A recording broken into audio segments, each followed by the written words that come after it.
Hello friends, मैं शशि सिराना स्वागत करता हूं आपका आपके अपने यूट्यूब चैनल पर। साथियों, आज जो टॉपिक हम डिस्कस करने वाले हैं वो है हमारा मैथ पार्ट से समलंब चतुर्भुज। समलंब चतुर्भुज, समलंब चतुर्भुज। इससे पहले हम समचतुर्भुज पढ़ चुके हैं, समांतर चतुर्भुज पढ़ चुके हैं, जिसके कुछ महत्वपूर्ण बिंदु हमने पढ़े, क्षेत्रफल हमने पढ़ा, और अब हम डिस्कस करने वाले हैं समलंब चतुर्भुज का। समलंब चतुर्भुज, तो टॉपिक डिस्कस करने से पहले सब्सक्राइब कर दें हमारे यूट्यूब चैनल को, क्योंकि हमारे यूट्यूब चैनल पर आपको कॉम्पिटिटिव एग्जाम से संबंधित general science, GK, chemistry, biology, physics, general science का जितना भी पार्ट है, biology, physics, chemistry, science and technology, और इसके अलावा Rajasthan GK, world GK, India GK और हाल फिलहाल मैथ जो है वो आपको मिलने वाली है हमारे यूट्यूब चैनल पर। प्लेलिस्ट में जाकर आप ये सभी टॉपिक्स जो है देख सकते हैं। तो यदि अभी तक आपने हमारे चैनल को सब्सक्राइब नहीं किया है तो हमारे चैनल को सब्सक्राइब कर दें और साथ ही साथ बेल आइकन का बटन भी ऑन कर दें, क्योंकि आने वाले वीडियो का नोटिफिकेशन जो है वो आपको नोटिफिकेशन बॉक्स में सबसे पहले मिलने वाला है। तो साथियों, अब डिस्कस कर रहे हैं हम समलंब चतुर्भुज को। तो समलंब चतुर्भुज क्या है? समलंब चतुर्भुज, तो समलंब चतुर्भुज की कोई सी भी दो भुजाएं एक दूसरे के समांतर होती हैं। जैसे मान लो एक भुजा ये है तो दूसरी भुजा इसके समांतर होगी, बराबर नहीं होगी, समांतर होगी, बराबर नहीं होगी। तो दो भुजाएं बिल्कुल एक दूसरे के समांतर होती हैं और दो भुजाएं जो होती हैं वो असमांतर होती हैं। जैसे ये मान लो ए बी सी डी एक चतुर्भुज है, जिसमें ए डी जो है वो समांतर है बी सी के, लेकिन ए बी समांतर नहीं है सी डी के। क्लियर? ए बी तो इस तरह है और सी डी इस तरह है, तो ये समांतर नहीं है। दो भुजाएं जो होती हैं वो एक दूसरे के समांतर होती हैं। तो समलंब चतुर्भुज ऐसा चतुर्भुज जिसमें दो भुजाएं एक दूसरे के, दो आमने सामने वाली भुजाएं एक दूसरे के समांतर होती हैं तथा दो भुजाएं जो होती हैं वो असमांतर होती हैं। तो ऐसे चतुर्भुज को हम समलंब चतुर्भुज कहते हैं। और समलंब चतुर्भुज की अगर महत्वपूर्ण बिंदुओं में हम बात करें तो समलंब चतुर्भुज में ये जो असमांतर भुजाएं हैं, ये भुजा मान लो 4 सेमी की है और ये भुजा मान लो 6 सेमी की है। अब एक भुजा 4 सेमी की है, जो असमांतर भुजाएं हैं वो एक 4 सेमी की है और एक 6 सेमी की है।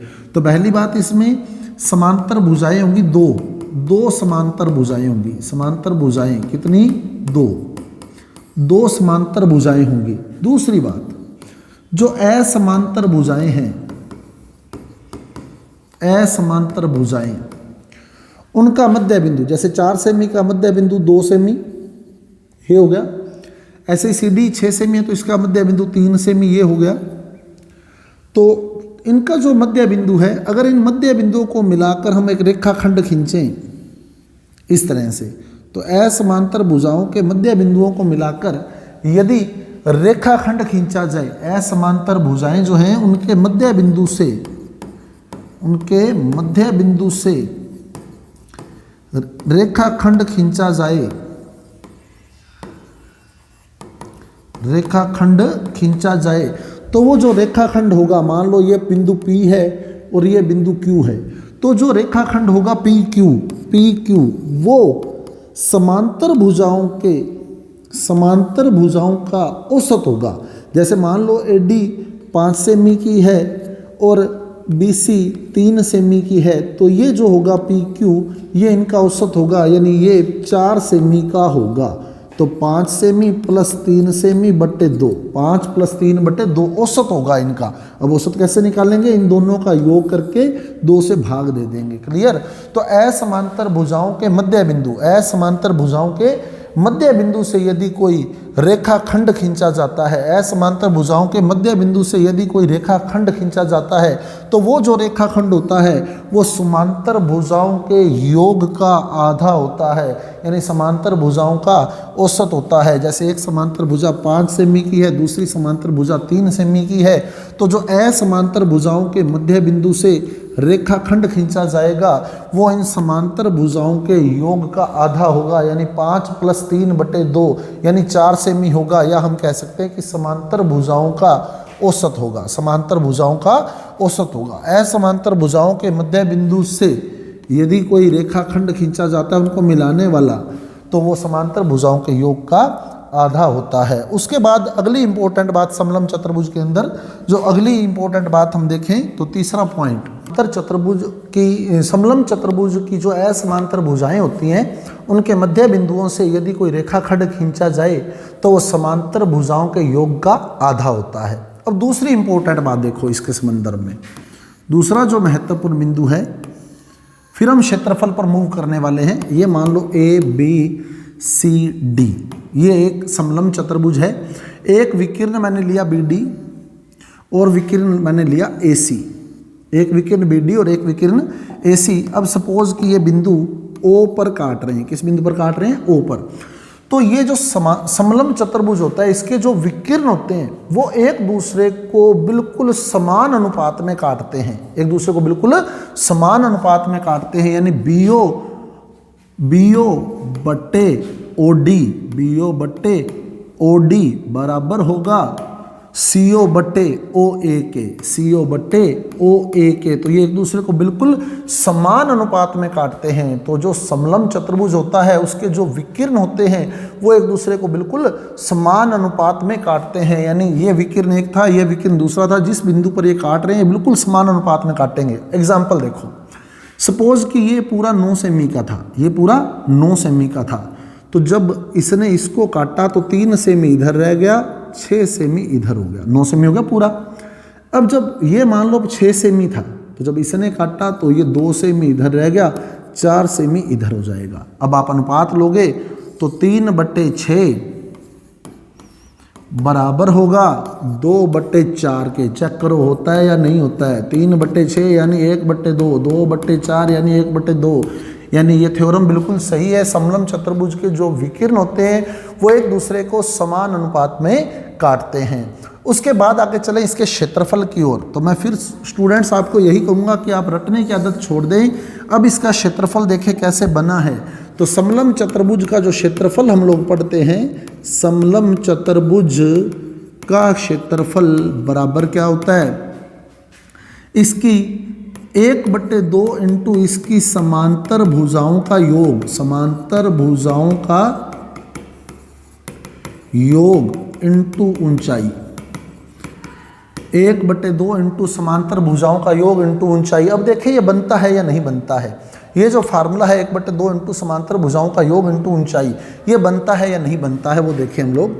ये मान लो एक समलम चतुर्भुज है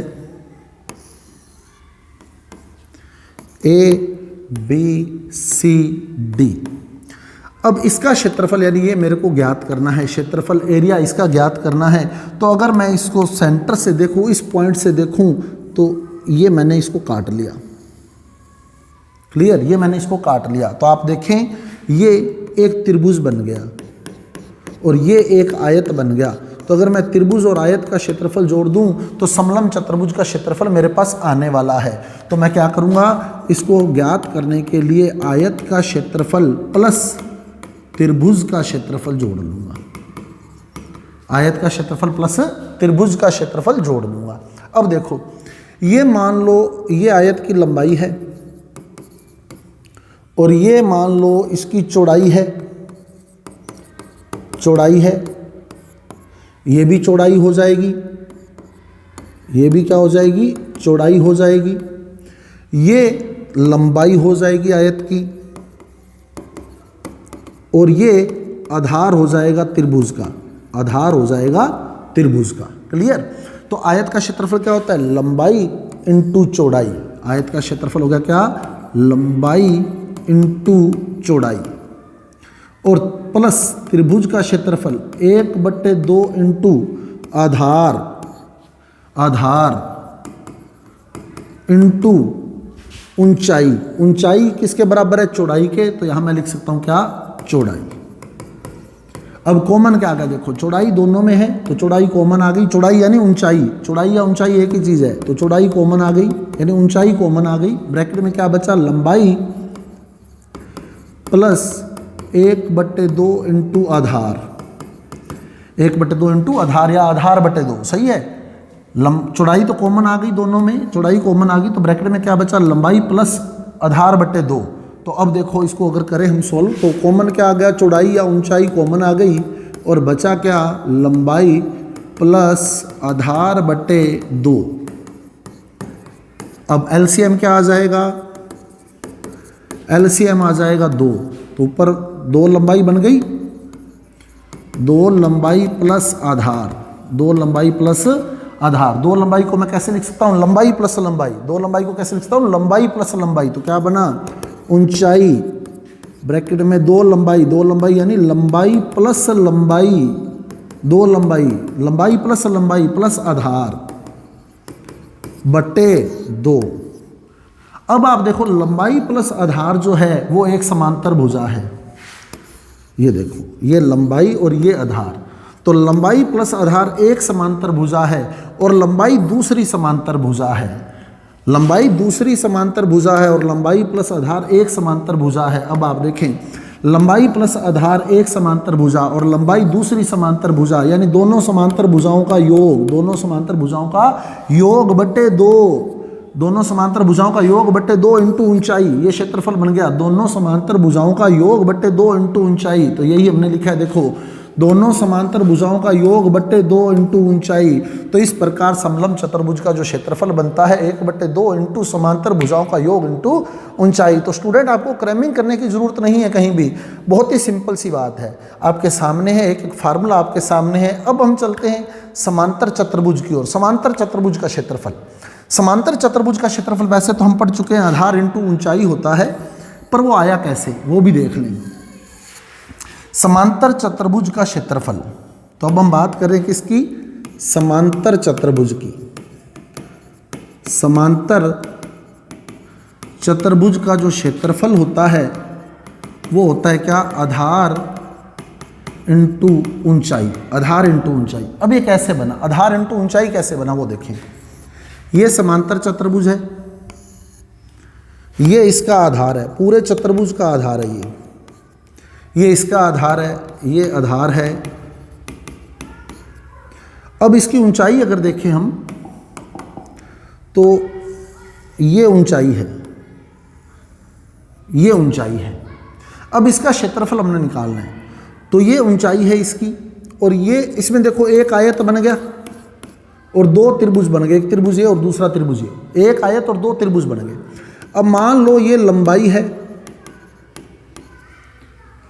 लंबाई है, और ये मान लो x है, त्रिभुज का आधार कितना मान लिया, x, त्रिभुज का आधार मान लिया x, और ये हो गई क्या, ऊंचाई, ये ऊंचाई होगी, ये हो गई ऊंचाई, और ये हो गई लंबाई, लंबाई, और त्रिभुज का आधार हमने माना x, त्रिभुज का आधार क्या माना, x। अब लगाओ, समांतर चतुर्भुज में एक आयत है, एक आयत है, और कितने त्रिभुज हैं, 2 त्रिभुज हैं, प्लस 2 त्रिभुज का क्षेत्रफल, एक आयत प्लस 2 त्रिभुज का क्षेत्रफल।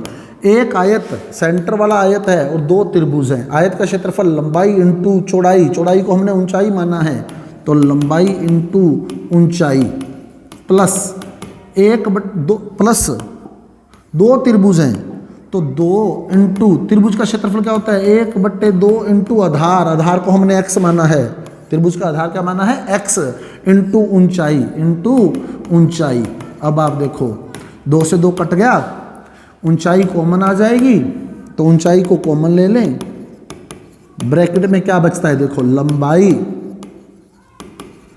प्लस x, लंबाई प्लस x, और आप देखो लंबाई ये है और x ये है, तो लंबाई प्लस x जो है वो आधार के बराबर है, लंबाई प्लस x जो है वो आधार के बराबर है, यानी ऊंचाई इंटू आधार, ये क्षेत्रफल बन गया किसका, समांतर चतुर्भुज का। और यही हमने पढ़ा था, समांतर चतुर्भुज का जो क्षेत्रफल होता है वो आधार इंटू ऊंचाई होता है। तो स्टूडेंट आपके सामने है, कहीं भी आपको क्रैमिंग करने की जरूरत नहीं है।